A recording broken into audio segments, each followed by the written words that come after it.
Greetings to all of you. Bryce Jackson here to talk to you about why money has value. Money doesn't have any inherent value. It is simply pieces of paper or numbers in a ledger. A car has value because it can help you get where you need to go. Water has a value because it has a use. If you don't drink enough of it, you will die. Unless you enjoy looking at pictures of deceased national heroes, money has no more use than any other piece of paper. It didn't always work this way. In the past, money was in the form of coins, generally composed of precious metals such as gold and silver. The value of the coins was roughly based on the value of the metals they contained, because you could always melt the coins down and use the metal for other purposes. Until a few decades ago, paper money in different countries was based on the gold standard or silver standard or some combination of the two. This meant that you could take some paper money to the government, who would exchange it for some gold or some silver based on an exchange rate set by the government. The gold standard lasted until 1971, when President Nixon announced that the United States would no longer exchange dollars for gold. This ended the Bretton Woods system, which will be the focus of a future article. Now the United States is on a system of fiat money, which is not tied to any other commodity. So these pieces of paper in your pocket are nothing but pieces of paper. So why does a $5 bill have value and some other pieces of paper do not? It's simple. Money is a good with a limited supply, and there is a demand for it because people want it.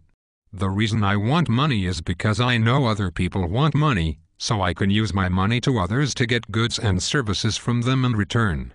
They can then use that money to purchase goods and services that they want. Goods and services are what ultimately matter in the economy, and money is a way that allows people to give up goods and services which are less desirable to them, and get ones that are more so. People sell their labor, work, to acquire money now to purchase goods and services in the future.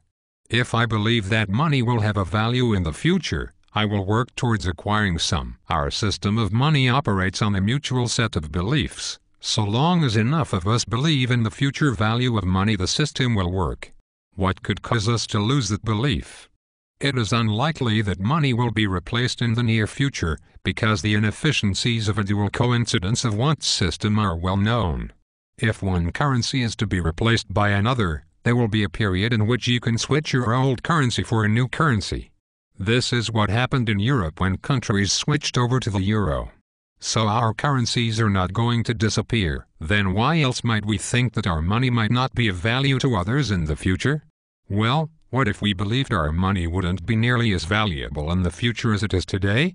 This inflation of the currency causes people to want to get rid of their money as quickly as possible. Inflation, and the rational way citizens react to it, causes great misery for an economy. People will not sign into profitable deals which involve future payments because they'll be unsure what the value of money will be when they get paid. Business activity sharply declines because of this. Inflation causes all sorts of other inefficiencies, from the cafe changing its prices every few minutes, to the homemaker taking a wheelbarrow full of money to the bakery in order to buy a loaf of bread. The belief in money and the steady value of the currency are not innocuous things. If citizens lose faith in the money supply and believe that money will be worth less in the future, economic activity can grind to a halt. Money is essentially a good, so as such is ruled by the axioms of supply and demand. The value of any good is determined by its supply and the supply and demand for other goods in the economy. A price for any good is the amount of money it takes to get that good.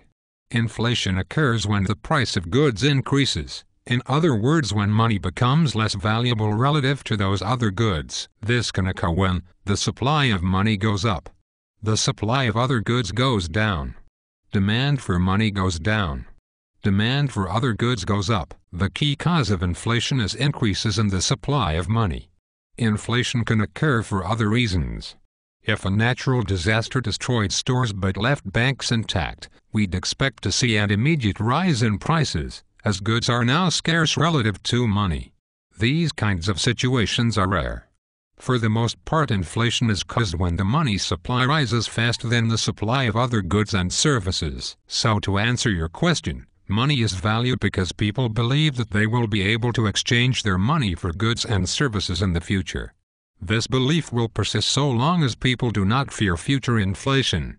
To avoid inflation, the government must ensure that the money supply does not increase too quickly. Go to www.whatablessing.net for more information about money